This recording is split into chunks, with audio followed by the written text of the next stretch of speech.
नमस्कार, स्वागत है आपका आपके अपने YouTube चैनल पर। तो हमने कैलेंडर की 2 क्लासों में लगभग बातें कर ली हैं। अब मेन बातें हो रही 2-3 उसके बारे में हम अभी बात कर लेते हैं। ठीक है, हमने सबसे ये दूसरी क्लास में हमने एक बात देखी है कि हमें पूछा जाता है कि कोई भी एक दिन दिया जाता है, कोई भी एक दिन देकर और क्या पूछा जाता है, वार पूछा जाता है। वार पूछा जाता है दिन, जैसे कोई भी हमने एक 26 जनवरी 1989 को वार पूछा था, वो वार आया था अपना कौन सा, गुरुवार। ठीक है, अब हम एक ऐसे ही 1-2 प्रश्न और कर लेते हैं, उसी के आधार पर हमारा ये टॉपिक भी क्लियर हो जाएगा। तो देखिए, आपसे प्रश्न पूछा जाएगा कि 15 जुलाई 2024 को कौन सा वार था।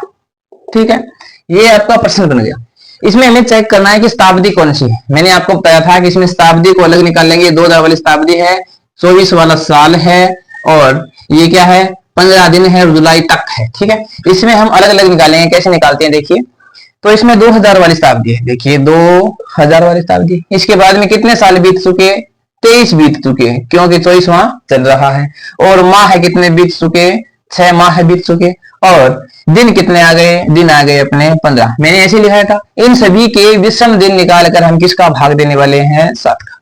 ठीक है, फिर आपको दोबारा बता देता हूं कि शताब्दी के विषम दिन प्लस सालों के विषम दिन प्लस माहों के विषम दिन प्लस जो आपके दिन बचे हैं वो, इन सभी के विषम दिनों को क्या करना है, जोड़ना है, और जोड़कर किसका भाग देना है, 7 का भाग देना है। ठीक है, तो देखिए शताब्दी के विषम दिन कितने आएंगे भाई, 2000 वाली का। तो 2000 किससे मिलकर बना हुआ होता है, देखिए 2000 बनता है 1600 प्लस 400, है ना।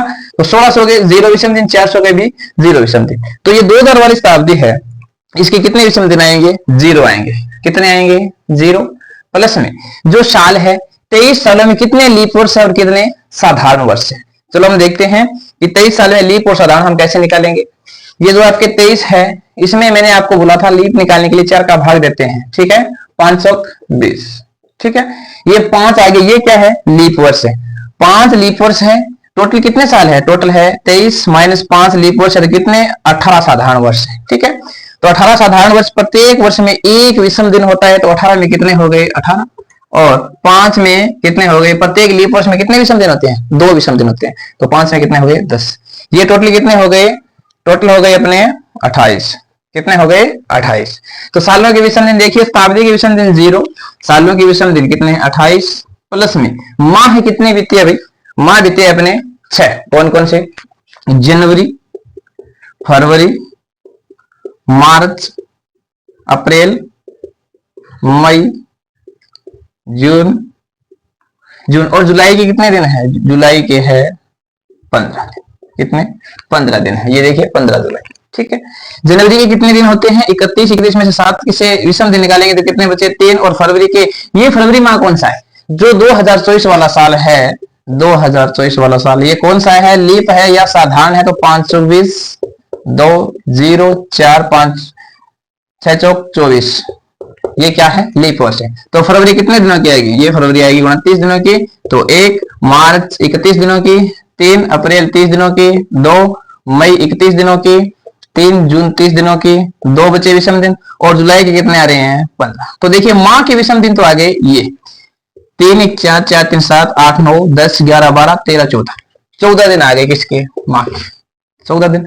प्लस में ये जो बीते हैं किसके, जुलाई के, ये कितने दिन हैं, 15। इन सभी को अपन क्या करेंगे, जोड़ेंगे, और जोड़कर किसका भाग देंगे, 7 का। इसका 7 का देखिए, जोड़ते हैं 28, 14 और 15, 8 4 12, 12 और 5 17, 17 हासिल 1 2 3 4 5, कितने आ गए, 57।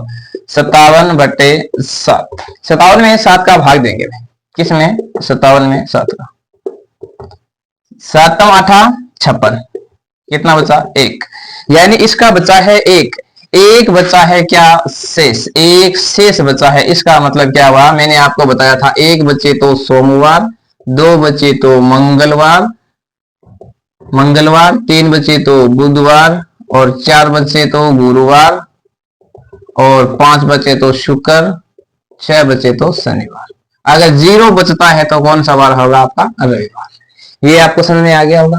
देख लेना आप कहीं से भी कैलेंडर उठा के देख लेना, 15 जुलाई 2024 को कौन सा वार होगा, तो वार होगा भैया आपका सोमवार। ठीक है, सोमवार। अब आपको समझ में आ गया होगा ये सूत्र कि सबसे पहले हमें क्या करना है, शताब्दी के विषम दिन लेने हैं। जो आपकी शताब्दी है 2000 वाली के 0 है, और इससे आगे आप पता कर लेना 1900 वाले कितने होते हैं और 2100 वाले कितने। देखिए 1900 वाले के मैं बता देता हूं, ये आपका है 1900 बनता है 1600 प्लस 300। 1600 के कितने हो गए 0 और 300 के कितने होंगे 1, 300 के 1 होंगे। अब 2000 वाली शताब्दी के कितने होंगे, 2000 वाले का होगा 0, मैंने आपको अभी बताया है। 2100 वाले का, 2100 वाली बनती है 2000 प्लस 100 से, तो 2000 के कितने विषम दिन हो गए 0 और 100 के कितने हो गए 5, तो 2100 वाले के कितने विषम दिन होंगे 5। ऐसे ही आप चेक कर लेना 1800 वाले का, 1800 बनता है 1600 प्लस 200। 1600 के विषम दिन 0 और 200 के विषम दिन कितने हुए 3, तो 1800 के कितने होंगे 3। वैसे भी आप याद रख सकते हो। देखिए मैं आपको एक छोटा सा लिख कर देता हूं ताकि आपको याद रह जाए।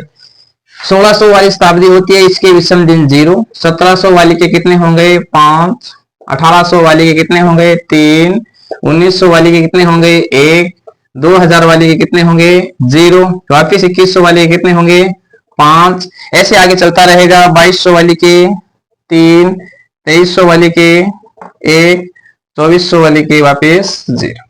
ऐसे ही आप कर लेना। ठीक है, ये आपको समझ में आ गया कि शताब्दी के विषम दिन लिखने हैं। फिर जो जितने भी साल बीते हैं, अब आपको सोचना होगा कि ये 2024 चल रहा है, तो 2024 चल रहा है मतलब 24 साल नहीं बीते, तो इसमें बीते हैं 23 साल, क्योंकि 24वां साल तो अभी चल रहा है। इसके 6 महीने और 15 दिन, यानी 6 महीने जून तक चले गए और जुलाई के 15 दिन निकले हैं। ठीक है, इसके बाद में हमें क्या करना है, ये साल लेने, साल में लीप वर्ष के हिसाब से लीप देखना है, इसमें लीप कितने हैं और साधारण कितने हैं। लीप में प्रत्येक लीप वर्ष में 2 विषम दिन होते हैं और प्रत्येक साधारण वर्ष में 1 होते हैं, वैसे हम जोड़ लेंगे। ठीक है, इसके बाद में देखिए ये आपके माह जो 6 महीने आए हैं उनके क्या लेने हैं विषम दिन, 6 महीने के विषम दिन, जो भी अपना आपका महीना आता है, 1 महीना 2 महीना 5 महीना 8 महीना 10 महीना, और आगे जो माह चल रहा है उसके दिन लेने हैं। इन सभी को हम जोड़ कर किसका भाग देंगे 7 का भाग देंगे। जोड़ा तो अपना 57 आया, 57 में 7 का भाग दिया तो शेष कितना बचा 1 शेष बचा। 1 पे क्या आता है सोमवार आता है, 1 पे क्या आता है सोमवार आता है। ठीक है, अब आगे देखते हैं। इसी में पूछा जाएगा अलग अलग हिसाब से प्रश्न पूछते हैं, वो कैसे पूछते हैं ये तो आपको याद रह ही जाएगा कि किसी को दिन दे देंगे, माह दे देंगे और साल दे देंगे, आपको पूछेंगे कौन सा वार था उस दिन, कोई भी दिन दे देंगे, जैसे 15 अगस्त 1947 दे सकते हैं, 26 जनवरी 1950 दे सकते हैं, इसके आधार पे आप पसंद कर लेना। इसके लिए याद रखना, दोबारा से लिख देता हूं मैं कि 1600 वाली के लिए विषम दिन आएंगे 0, 1700 वाली के 5, 1800 वाली के लिए 3, 1900 वाली के लिए विषम दिन 1 और 2000 वाली के विषम दिन 0। वापिस ऐसे चलेंगे 2100 वाली के लिए 5। अब बोल दो कि सर 1500 वाली के लिए, तो 1500 वाली के लिए कितने आएंगे 1, 1400 वाली के लिए आएंगे 3, 1300 वाले के लिए आएंगे 5 और 1200 वाले के लिए आएंगे 0। ठीक है, ऐसे ही आपके दिन विषम दिन ये चलते रहेंगे, ये शताब्दियों के विषम दिन। ठीक है, अब देखिए आपको एक प्रश्न पूछ सकते हैं, जैसे क्वेश्चन आएगा कि 1 जनवरी 2006 को रविवार था, तो 31 दिसंबर 2006 को कौन सा वार होगा। ठीक, तो 1 जनवरी 2006 को रविवार था, तो 31 दिसंबर 2006 को कौन सा वार होगा, तो हमें चेक करना। देखिए 1 जनवरी 2006 लिख लेंगे कौन से वार, रविवार। पहले हमें देखना है कि 2006 लीप वर्ष है या साधारण वर्ष है, तो हम किसका भाग देंगे भाई 4 का देंगे, 5 चौक 20, 0 ऊपर गया 6, 4 एकम 4 यानी 2, ये जो 2 शेष बच रहा है, यानी ये क्या है साधारण वर्ष है, लीप वर्ष नहीं है। तो मैंने आपको बताया था पहली क्लास में कि जो साधारण वर्ष का पहला दिन होता है वो ही क्या होता है अंतिम दिन, यानी इस साधारण वर्ष का पहला दिन कौन सा है 1 जनवरी 2006 है, तो इसका अंतिम दिन कौन सा हुआ 31 दिसंबर। इस दिन कौन सा वार होगा, सेम ही वार होगा, कौन सा सेम वार। ठीक है, अब मान लो आपको पूछ ले कि 1 जनवरी 2006 को मान लो रविवार है, तो 1 जनवरी 2007 को कौन सा वार होगा। 1 जनवरी 2006 को रविवार था, तो 1 जनवरी 2007 को कौन सा वार होगा, तो हमें चेक करना है। देखिए 1 जनवरी 2007। देखिए 1 जनवरी 2006 को कौन सा वार है? रविवार। तो वही दिन अंतिम होगा 31 दिसंबर 2006 को भी कौन सा वार होगा? रविवार। अब देखिए ये इस दिन ये साल पूरा हो रहा है 31 दिसंबर को, आगे नया साल चल रहा है, शुरू होने वाला है कौन सा? 1 जनवरी 2007। इस दिन कौन सा वार आएगा? रविवार के बाद में कौन सा वार आता है भाई? सोमवार। ठीक है, इसका मतलब क्या? ये तो अपने लिए ये सहायता मिली बीच वाले से, ये है डायरेक्ट प्रश्न अपना। 1 जनवरी 2006 को रविवार था, तो 1 जनवरी 2007 को कौन सा वार होगा? तो याद रखना, हम जब भी साधारण वर्ष से साधारण में जानते हैं, किसमें? साधारण में, तो कितना प्लस हो जाएगा? प्लस एक जुड़ जाएगा। जैसे रविवार के बाद में क्या आता है? सोमवार। अगर हम साधारण वर्ष से लीप वर्ष में प्रवेश करते हैं तो भी कितना जुड़ेगा? 1। अगर हम लीप वर्ष से साधारण वर्ष में प्रवेश करते हैं तो कितना जुड़ेगा? 2। क्यों भाई? इसका कारण ये हुआ कि साधारण वर्ष से साधारण वर्ष में प्रवेश करते हैं तो इसमें एक ही दिन जुड़ेगा। क्यों? कि इस साधारण वर्ष का पहला और अंतिम दिन समान होता है, और अगले नए साल का जो दिन आएगा वो क्या होगा? एक बढ़ जाएगा। जिससे ये जो 2006 है ये कौन सा है? साधारण वर्ष। और 2007 भी कौन सा है? साधारण। साधारण से साधारण में प्रवेश किया तो कितना बढ़ा? प्लस 1 बढ़ा। ठीक है, अब हम प्रवेश करते हैं 2008 में, 1 जनवरी 2008 में। ये साधारण है और ये कौन सा है? लीप। साधारण से लीप में प्रवेश करते हैं, इस दिन कौन सा वार आएगा? तो हमें पता है कि 31 दिसंबर 2007 को कौन सा वार आएगा? सेमी वार आएगा। कौन सा? सोमवार। ठीक है, क्योंकि ये साधारण वर्ष है। अब ये देखिए 31 दिसंबर को ये 2007 वाला साल पूरा हो रहा है, तो आगे नेक्स्ट साल कौन सा आ रहा है? 1 जनवरी को आएगा कौन सा? 2008 वाला, और एक ही दिन बढ़ेगा कौन सा? मंगलवार। ठीक, अब देखिए ये यहां तक ये साधारण से लीप में गए तो भी कितना दिन प्लस हुआ? 1। सोमवार से क्या हुआ? मंगलवार। अब मान लो कि अगर ये लीप से हम किस में जाएंगे? साधारण में। 1 जनवरी 2009 को कौन सा वार होगा? तो इससे पहले हम देखेंगे कि 31 दिसंबर 2008 को कौन सा वार था, इससे अगला वार ये आएगा। तो मैंने आपको कहा था कि लीप वर्ष जिस दिन शुरू होता है उसके अगले दिन क्या होता है? समाप्त होता है। यानी कि ये लीप वर्ष है कौन सा? 2008 वाला। इसमें 1 जनवरी 2008 को ये शुरू होता है, इस दिन मंगलवार है, तो ये 31 दिसंबर 2008 को खत्म होगा, इस दिन कौन सा वार होगा? मैंने कहा था एक दिन बढ़ जाएगा। मंगलवार के बाद में कौन सा वार आएगा भाई? बुधवार। कौन सा? बुधवार। अब देखिए बुधवार के बाद ये तो अपने सहूलियत के लिए ले लिया बीच वाला। अब देखिए 1 जनवरी 2009 को कौन सा वार आएगा? तो बुधवार के बाद में गुरुवार। अब हमारे पास ये देखिए साधारण से हम किस में गए? साधारण में।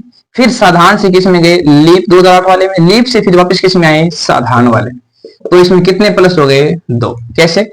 1 जनवरी 2008 को कौन सा वार था? मंगलवार। तो 1 जनवरी 2009 को कौन सा वार हो जाएगा? गुरुवार। ठीक है, ये आप आराम से, ये मैंने आपको बता दिया कि साधारण वर्ष से साधारण वर्ष में प्रवेश करते हैं तो प्लस 1 हो जाता है। साधारण वर्ष से लीप वर्ष में प्रवेश करते हैं तो प्लस 1 होता है। अगर लीप वर्ष से साधारण वर्ष में प्रवेश करते हैं तो कितने दिन आगे हो जाएंगे? 2 दिन आगे हो जाएंगे। ये बात भी आपको समझ में आ गई होगी। मान लो आपको पूछ ले कि 1 जनवरी 2006 को रविवार था। 1 जनवरी यदि आपको पूछ ले कि 1 जनवरी 2006 को रविवार था, तो बताइए 1 जनवरी 2009 को कौन सा वार होगा? तो आप ऐसे निकाल लोगे कि भाई 2006, 2007, 2008 और 2009। ये साधारण से साधारण में प्रवेश करेंगे प्लस 1, फिर साधारण से लीप में प्रवेश करेंगे प्लस 1, और लीप से साधारण में प्रवेश करेंगे प्लस 2। कितने जुड़ेंगे? 4। तो रविवार के अंदर 4 जोड़ देंगे तो सोमवार, मंगलवार, बुधवार और गुरुवार। 4 नंबर पे कौन आ गया? गुरुवार। तो हमें पता चल जाएगा कि 1 जनवरी 2009 को कौन सा वार? गुरुवार। अगर आपको पूछ ले कि 1 जनवरी 2009 को गुरुवार है, 1 जनवरी 2009 को क्या कौन सा वार है? गुरुवार है, तो बताइए 1 जनवरी 2006 को कौन सा वार था? यानी पीछे पूछ ले तो हमें क्या करना है? 1 2 3 4, ये 4 है, ये किस क्या कर देने हैं? माइनस कर देने हैं। यानी गुरुवार से पीछे चलेंगे 4 दिन। ऐसे आप कर लोगे। ठीक है, इसके बाद में देखते हैं कि ये 1 2 दिन वाले भी पूछ जाते हैं कि 2-4 दिनों का अंतर दे देंगे और हमें क्या करेंगे? प्रश्न पूछेंगे। ठीक है, ये तो आपको समझ में आ गया होगा। अब नेक्स्ट देखते हैं क्वेश्चन बनता है कि यदि किसी माह के 5वें 5वें दिन सोमवार है तो 26वें दिन कौन सा वार होगा। ठीक है, अब मान लो कि किसी माह के 5वें दिन, 1 2 3 4 5, 5वें दिन क्या है? सोमवार है। क्या है? सोमवार। तो हमें देखने क्या है? 26वें दिन। अब आपको पता है कि 5वें दिन सोमवार है तो इसमें 7 दिन और जुड़ेंगे तो वापिस क्या आ जाएगा? सोमवार। 7 और 5 12, वापिस 12 तारीख को क्या होगा? सोमवार। क्या हो जाएगा? सोमवार। और 12 में वापिस क्या जोड़ेंगे? 7। तो 7 जोड़ते क्या आ जाएगा? 12 और 7 19। इस 19 तारीख को भी क्या आ जाएगा? सोमवार। ठीक है, 19 में कितने जोड़ेंगे? 7। 19 में 7 जोड़ते ही क्या आ जाएगा? 26। 26वां दिन आ जाएगा। इस दिन भी क्या होगा?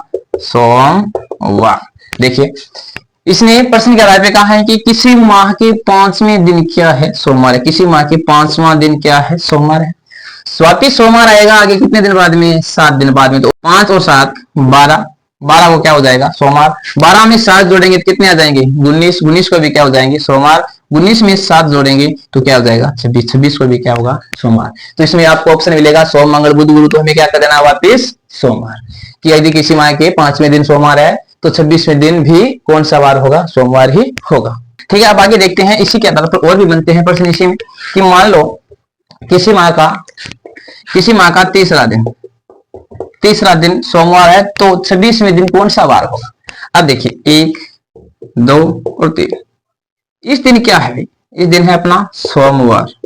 क्या है? सोमवार। अब क्या कर रहा है? सोमवार वापिस कब आएगा? प्लस में 7 जोड़ेंगे तब, यानी 10 तारीख को वापिस क्या आ जाएगा? सोमवार। क्योंकि 7वें दिन आता है हर बार, दोबारा रिपीट होने के लिए। वापिस कब होगा? 7, यानी 17 तारीख को हो जाएगा सोमवार। ठीक है, वापिस कब होगा? प्लस 7, कितने को? 24 तारीख को वापिस क्या हो जाएगा? सोमवार। वापिस 24 तारीख को क्या हो जाएगा? सोमवार। सोमवार के बाद 24 के बाद में 25 और 26। हमें क्या पूछा है? 26 में को सोमवार मंगल और 26 को क्या हो जाएगा भाई? बुधवार। तो हमें पता चल गया कि यदि किसी माह के तीसरे दिन सोमवार है तो 26वें दिन, उसी माह के 26वें दिन कौन सा वार होगा? बुधवार होगा। ठीक है, ऐसे भी सवाल आएंगे। अब मान लो ऐसे ही पूछ सकते हैं कि यदि किसी माह के 26वें दिन बुधवार है तो बताइए तीसरे दिन कौन सा वार होगा? तो हमें क्या करना है? इससे -7 -7 -7 -7 करते चलेंगे। चलो अभी एक प्रश्न करके देख लेते हैं। ठीक है, किसी माह के 27वें दिन, देखो किसी माह के 27वें दिन क्या है? सोमवार है। ठीक है, तो उसी माह के तीसरे दिन कौन सा वार था? ठीक, यदि किसी माह के 27वें दिन सोमवार है तो उसी माह के तीसरे दिन कौन सा वार था? देखिए, हमें चेक करना, ये आपका 27वां दिन है। कौन सा? 27वां दिन। इस दिन कौन सा वार है? सोमवार। अब क्या करना है? इसमें से 7 घटाना है। कितने तारीख को था? फिर 20 को सोमवार था। कितने को? 20 को। ठीक है, 20 से माइनस करने कितने? वापिस 7 माइनस करने हैं। कितने आ जाएंगे? 20 से 7 माइनस करने के बाद 13। इस दिन भी कौन सा वार था? सोमवार था। तो अब 13 में से क्या घटा देंगे? 7, यानी कितने बचे? 6। 6 को भी क्या वार था? सोमवार था। ठीक है, हमें चेक करना है तीसरा। 6 के बाद में 5 4 और 3। तो सोमवार से पहले कौन सा वार? रविवार, शनिवार और शुक्रवार। यानी तीसरे दिन कौन सा वार था? शुक्रवार। शुक्र शनि रवि सोम, फिर साथ साथ जुड़ते गए, आगे बढ़ते गए। ठीक है, ऐसे कर लेंगे। अगर पीछे का दिन पूछे तो माइनस करेंगे, आगे का पूछे तो जोड़ते चलेंगे। ठीक है, आगे देखते हैं। इसी के अलावा प्रश्न देखिए, क्वेश्चन बनता है आपका, यदि बीते कल से पहले सोमवार था तो गुरुवार कब होगा? ठीक, यदि बीते कल से, देखिए पहले तो देखेंगे अपन आज। ठीक है, आज से पहले क्या बीता? कल। ये कल है, ये क्या हुआ है? बीता हुआ। ठीक है, बीते कल से पहले यानी इस दिन कौन सा वार था?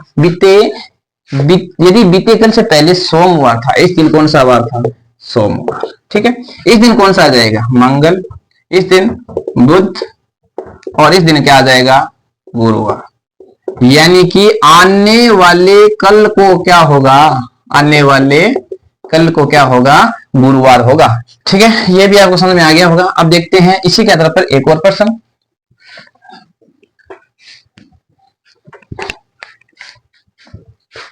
यदि आने वाले कल के बाद शनिवार है